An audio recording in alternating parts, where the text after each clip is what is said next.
জমে উঠেছে টি-20 বিশ্বকাপের সুপার 8 থেকে সেমিফাইনালে যাওয়ার লড়াই। মাঠে চলছে ব্যাট বলের খেলা, ড্রেসিং রুমে চলছে ক্যালকুলেটরের হিসাব। এরই মধ্যে গ্রুপ 2-এ টানা 2 জয়ে তুলে নিয়ে সবার আগে শেষ 4-এর টিকিট পকেটে পড়েছে ইংল্যান্ড। হ্যারি ব্রুকদের সঙ্গী হওয়ার দৌড়ে টিকে আছেন নিউজিল্যান্ড, পাকিস্তান ও শ্রীলঙ্কা। অন্যদিকে গ্রুপ 1-এ এখনও পর্যন্ত বেশ উন্মুক্ত। ওয়েস্ট ইন্ডিজ, দক্ষিণ আফ্রিকা ও ভারত, জিম্বাবুয়ে 4 দলের সামনেই খোলা সেমিফাইনালের দরজা। সুপার 8-এ কোনো রিজার্ভ ডে নেই, ফলে বৃষ্টিতে কোনো ম্যাচ ভেসে গেলে পয়েন্ট ভাগাভাগি করতে হবে দুই দলকে।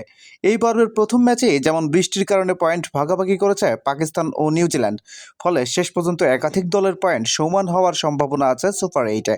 তখন সেমিফাইনালে যাবে কোন দল, এমন একটা প্রশ্ন সবার মনেই আনচাল হচ্ছে। কি হচ্ছে না, এবারে চলুন দেখা যাক টি-20 বিশ্বকাপের জন্য আইসিসির প্লেইং কন্ডিশনে কি বলা আছে সবার আগেই। নাম্বার 1, প্রতিটি গ্রুপের 4 দলের মধ্যে সবচেয়ে বেশি পয়েন্ট পাওয়া 2 দল সেমিফাইনালে খেলবে। 2, জয়ের সংখ্যা। যদি একাধিক দলের পয়েন্ট সমান হয়, সেক্ষেত্রে যে দল বেশি ম্যাচ জিতবে তারাই উপরে থাকবে।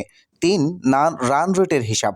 পয়েন্ট ও জয় উভয়ই সমান হলে নেট রান রেটের মাধ্যমে অবস্থান নির্ধারিত হবে। 4 নম্বরে হবে মুখোমুখি লড়াই।